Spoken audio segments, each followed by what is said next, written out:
Mitsubishi Montero. Yun, may customer tayong Montero. Mitsubishi. Automatic transmission. Scan natin. Kompleto naman. Ang concern lang customer, yung letter P na yan. Nawawala yung N. Yan o, letter P. Kailangan ma-scan muna natin. Yan. Scanin muna natin kung anong fault code nito. Naandar tapos nakaldag sa reverse. Pag may kaldag sa reverse, may kaldag din yan sa drive. Sigurado. Mitsubishi. Yan. Others. After 2006. Kahit saan dito. Yan. Yan. Binasa na niya. 2012. Montero. 4056. Yes. Diagnose. Quick test. Pakabilis scanin ng Montero talaga. No? May dalawang fault code kaagad. Sa automatic transmission, 6. Pagkadami. So, automatic transmission, 6. Yan, 6. Sa makina, 2. Yun, yung letter ping yan. Nawawala daw, sabi ni sir. Yung letter N. So, sa scan natin, ayan, sa transmission, 6. Yan, fault code. Sa makina, MPI, GDI, diesel, 2. Tapos sa IMO, 5. ATAX. Sa ATAX, merong 5. Sa mga ilaw-ilaw siguro to. Mas 5 din sa anti-brake. Meron daw problema yan sa sensor, sabi ni sir. Sa transmission tayo. Wala ka bang pinagbubunot dito, sir, sa transmission? Wala naman. May inano lang akong isa. Isa? Yung sensor ba yan? Yung oo. Sa ilalim. Inhibitor switch. Range switch yun. Position. Sensor. Binunot mo? Hindi. Binunot tapos binalik. Inanong ko lang ng ano ba? Naka-on. Naka-on ng susi. Wala. Wala. Patay makina. So, ang lumabas dito, ang dami. U. 1,100. Tapos, ito, matindi to. Active. Naka-active yung overdrive solenoid. Tapos, naka-stored to. Naka-stored yung gear shift PIP incomplete. Tapos, input shaft speed sensor. So, pwede maging problema to. Input shaft, pwede rin to maging problema. Tapos, yung gear sa takbo na kasi yan. Yung dalawa lang, back natin to. Back. So, 6 yun, ano? 6. Sa engine, 2. Tingnan natin. Sa engine, 2. Bus off is second time out. So, normal yan sa mga Montero. Nakikita ko yan. Back natin to. Back. I-clear natin. Tapos, subukan natin paandarin. Lipat natin yung cambio. Clear. Clear mo all. Yung matira, yung pinakamatinding mga trouble yan. Pag naano. Oo. Yung matitira. Aguroy. Anong nangyari? Gentry ka talaga, sir? Etox. Hindi. Sa ano ako? Mindanao ako. Mindanao? Oo. Davao? Hindi. Sa Agusan ako.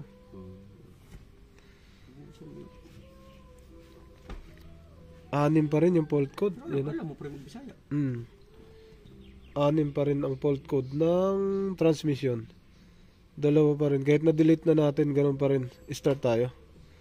Tingnan natin kung ano mangyari ito pag i-start. Start. Hindi siya push button. Start. Boom. Mandar. Makina, walang problema. Makina. Lakas, no? Rev. Cambio natin sa reverse. Ayan o. Reverse. Tapak preno, reverse. Boom. Sumintog. Umuga. Park. Reverse. Uga. Ayun, umuga. Neutral. Nawala ang neutral. Hindi na umilaw. Drive. Ayun, nagbiblink ang drive. Nawala. Lumitaw, nawala. 1. 3 ka agad. Dapat 1 yan. Aba. Matindi tama to. Dapat 1 to. Pero kasi nagbiblink yung ano, lakas ng alog sa reverse. Off natin susi. Pag off mo ng susi, naka-off naman, on ulit natin, naka-park. So, naka-standby, walang andar. Reverse, neutral. Kahit pa wala pa lang andar, nawawala pa rin yung neutral. Kahit hindi pinaandar, nawala ang neutral. Naka-neutral tayo. Pero dito walang neutral. Ayan naka-neutral. Walang neutral. Sa drive. So standby pa lang, wala na kaagad. Nagbi-blink na kaagad siya. So bali dito pa lang, parang nagka-problema na kaagad. Dito pa lang. Paggana pa lang ng Diyan, ang nangyari. Park. So, sir, picturean mo lahat to. Yung fault code. Ang daming fault code dito. Troubleshoot natin yung mga fuse tsaka relay. Tingnan natin, tapos punta tayo sa inhibitor switch sa ilalim. Tingnan natin yan kasi may contact yan sa inhibitor switch, yung pagbiblink na yan. Ako baka makuha natin yan. Patay? Blinking, hindi na mamatay. Nag-blinking di. Walang nag-blink ang di. Yun yung automatic transmission yun sa gilid. Ito yun. Sa baba, yan. Sa taas, ito yun. Yan, dalawa. Engine transmission. Yan. Engine transmission. Itong relay na to palitan natin. Pwede. Palitan natin to. Punutin natin yan. Pagpalitin natin dito. Bila. Yan. Pagpalitin natin sila dyan. Yan. Tapos yung binunot natin dito, ilagay natin dito. Yan. Yan. Tapos yan lang naman. Dalawa lang ito, automatic transmission dyan. Ito lang, isa. Wala na iba. Tapos fuse na lang to, yung 20. Yan. Wala na. Punta tayo doon sa ilalim.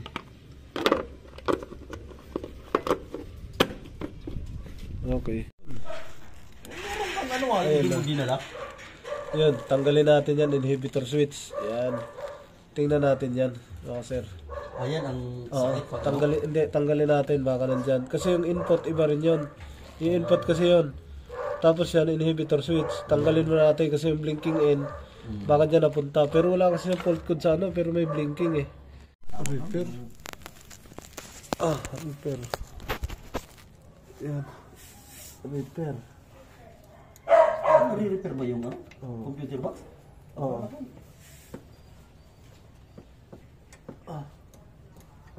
Hirap talaga. Brain ng brain ng mga sasakyan yan Tama. Wala kang yan. Pag yan ang nagloko, mababaliw din yung sasakyan mo pag walang ganyan. Tama.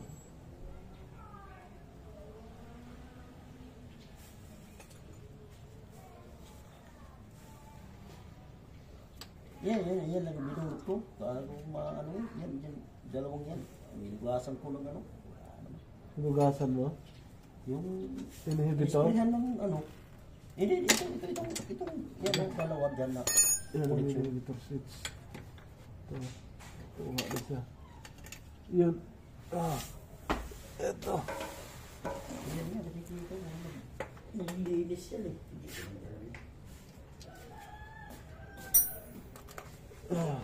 Labas tayo, labas. Yan ang nagbabasa, di ba? Oo. Labas tayo. Nakuha natin yung inhibitor switch. Ito na siya. Ayan, sa Montero.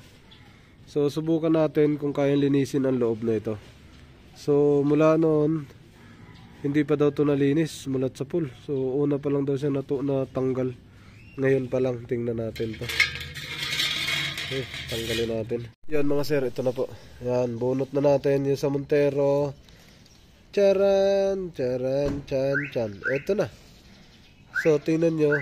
Nagpuputik. Hindi ko alam kung saan may tinamaan yata to. Yung mga itim na to.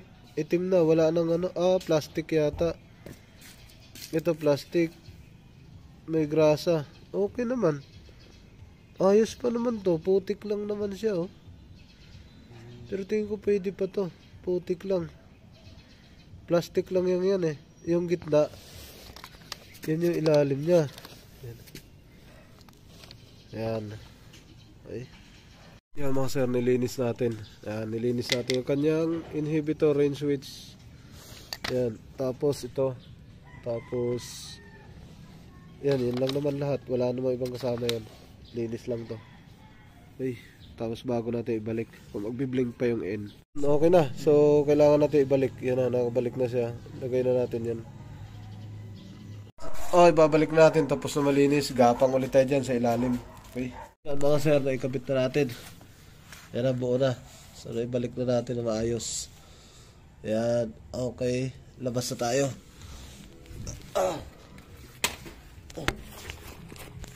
Yun, akyat tayo dito. Akyat. Monitor tayo. Off, susi. On. Walang start. Buksan natin ilaw. Tingnan natin kung nagbi-blink pa rin siya. Park. Park. Reverse. Pasok. Walang alog. Neutral. Wala nang blink. Ayun o, neutral. Walang blink. Drive. Blinking and drive. Naka 3 ka agad. Drive. 3 ka agad. Neutral.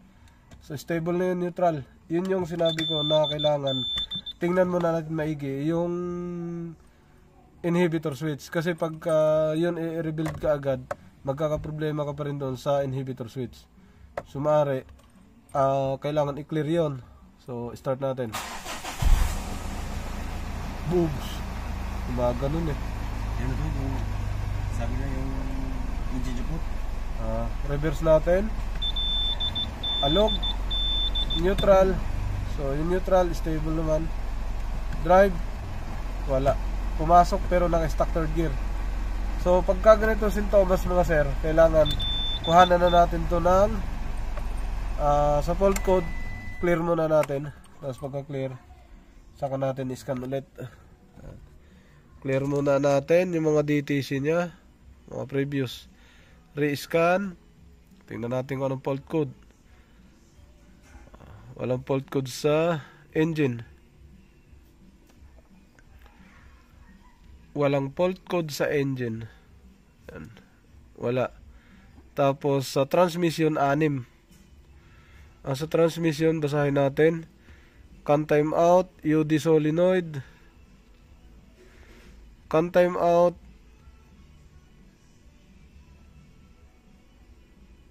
UD solenoid. LR solenoid. Gear incorrect ratio number 5.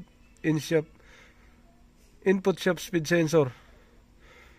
Ito mga tama na to sa Mitsubishi, hindi basta-basta to. Maaari to pumasok sa pumasok talaga to sa sa transmission. Yan, hindi talaga siya natanggal.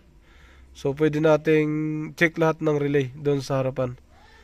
Tingnan natin baka humina yung karga, pero pagka ganyan talaga sigurado ako. May tama talaga ang niyan. May tama ang transmission. So na-clear na natin yung blinking N. Kasi magre-reflect din yun sa transmission pagka ganun, pag may blinking N. Tingnan natin yung relay lahat. Tapos yung fuse siyempre kasama.